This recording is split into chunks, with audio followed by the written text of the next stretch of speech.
let's just laugh then.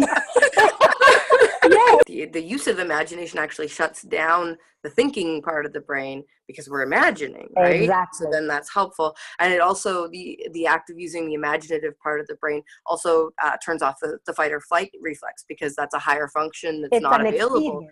It's an expedient we use. Yeah. So it's a hack to get you there faster. Exactly. Definitely. But also, and I love to mention this, for example, like I live in Tuscany in the countryside, and going for walks, if you go for a walk, you don't have to be in Tuscany to do this. You just don't have to be in the middle of a city with cars coming by you. But if you are anywhere where you can walk in any countryside or silent space, and you can be concentrating with your senses as you're doing the walk, that's an active meditation as well. Mm-hmm. If you can just walk and focus on the sounds and on the colors and on the plants, and just walk and not have you're not going anywhere necessarily, So I think, we could talk about meditation for, a whole podcast, just that. Yeah. I think I would love to do that. I think that'd be great to do that. Yeah. Awesome.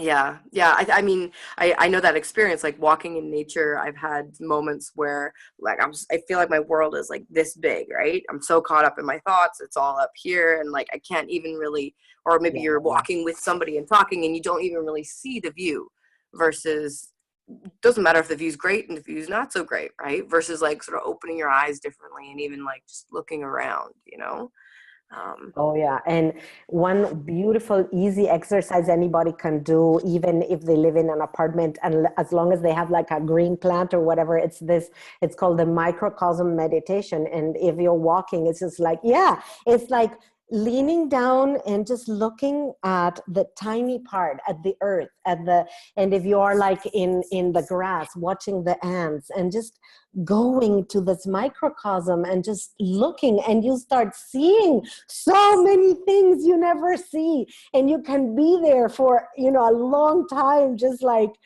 noticing more and more, and the grass, little leaves, and the ants, and the pebbles, and and it's the microcosm meditation. There's so many ways to go at it. Yeah. Wow, it's fantastic. It's fantastic. I'm so grateful. It's been so fun to talk to you. Yeah, it's been a really great conversation. I'd love to get you on another podcast, and to delve deeper into meditation and what that can look like. And it'll be my pleasure, because I enjoyed so much this exchange. It's like talking to an old friend, even though we don't know each other that much. So yeah,